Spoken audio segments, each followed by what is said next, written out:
En 2023, nous avons décidé d'ouvrir les portes d'une résidence d'un genre nouveau. Notre objectif, c'était de pouvoir réunir des jeunes du continent africain et européen pour pouvoir repenser ensemble l'attractivité des villes secondaires africaines.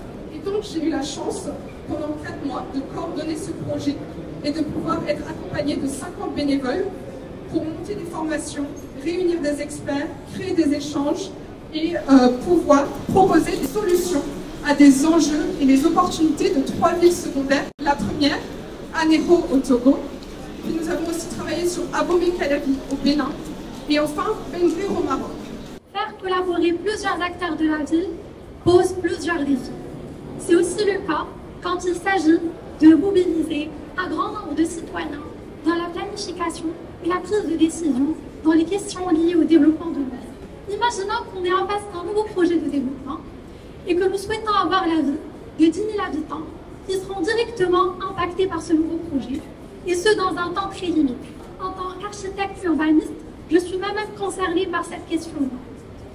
Et pour résoudre ce problème, nous devons absolument dépasser 2 grands obstacles, notamment de rendre accessible et de simplifier au maximum la communication entre les différents acteurs, mais également la concertation avec les citoyens.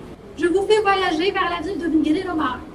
Cette ville compte à peu près 100 000 habitants et compte plusieurs projets de développement qui sont en cours, qui seront aussi bientôt planifiés. Et bien dans cette ville-là, figurez-vous que 4 jeunes sur 10 souffrent d'un manque d'accès aux opportunités. Et avec l'équipe GMA, nous allons essayer de relever ce défi. Notre initiative consiste à mettre en place un nouvel outil de gouvernance innovant et inclusif à la portée de tous les acteurs de la ville et des citoyens, et ce par le biais de 2 moyens. D'abord à travers la création d'un comité de développement local, mais également à travers la mise en place d'une plateforme numérique qui sera accessible et simple d'utilisation et qui va faciliter les interactions entre les citoyens, les entreprises et les services publics. Donc notre aspiration à travers ce projet peut être résumée en 3 points.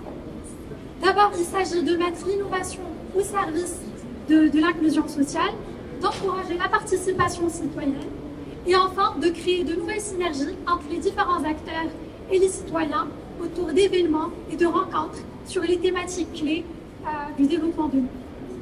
Ce qu'il faut garder en tête, c'est que la participation citoyenne est au cœur de notre projet, car nous croyons fermement à l'intelligence collective comme levier fondamental du développement durable de l'île. Et merci encore une fois.